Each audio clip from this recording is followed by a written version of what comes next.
برکت جذبہ ہونا ہی چاہیے۔ اللہ کے رسول علیہ السلام کی محبت کا حال تو آپ جانتے ہیں، سارے شیعہ سنی اس واقعہ سے واقف ہیں کہ رسول کریم علیہ السلام کی مسجد نبوی میں ممبر نہیں تھا، پہلے کھجور کا ایک تنا تھا، خشک ہو گیا تھا، بے جان تھا۔ سید کائنات صلی اللہ علیہ وسلم اس پر دست مبارک رکھتے تھے جب خطبہ جمعہ دیتے تھے۔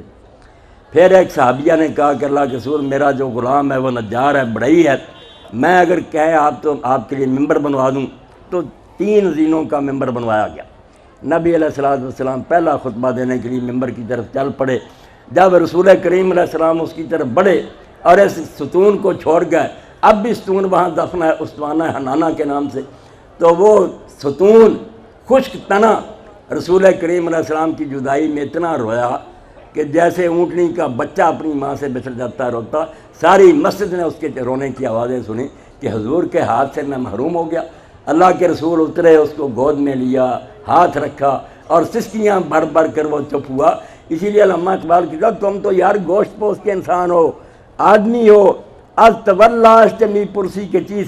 محمد عربی صلی اللہ علیہ وسلم کی محبت کا کیا پوچھتے ہو؟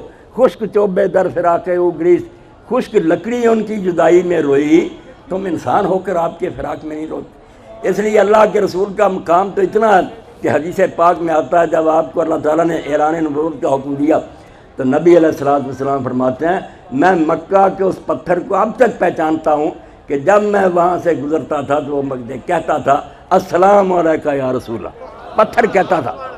اور ایک سفر میں رسول کریم علیہ السلام کو لوگوں نے اطلاع دی کہ اللہ کے رسول اس باغ میں ایک اونٹ وحشی ہو گیا، کسی کو قریب نہیں آنے دیتا۔ آپ نے فرمایا دروازہ کھول دو اور مجھے دے دو مہار۔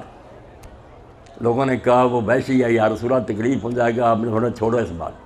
جب دروازہ کھولا گیا تو اونٹ سر زمین کے ساتھ لگا کر جھکا کر آیا تعظیم کرتا ہوا۔ آپ نے بغل میں اس کا سر لیا، کانوں کو سہلایا اور نکیل اس کے ناک میں ڈال دی اور مالک کے حوالے کر دیا۔ تو لوگوں نے پوچھا اللہ کے رسول یہ جانور بھی آپ کو پہچانتے ہیں؟ فرمایا سوائے بگڑے ہوئے چند انسانوں اور جنوں کے زمین و آسمان کی ہر شے جانتی ہے کہ میں اللہ کرتا ہوں۔ کائنات کی ہر شے اس بات سے واقف ہے کہ میں اللہ کا برگزیدہ ہوں، چنا ہوا ہوں، رسول ہوں۔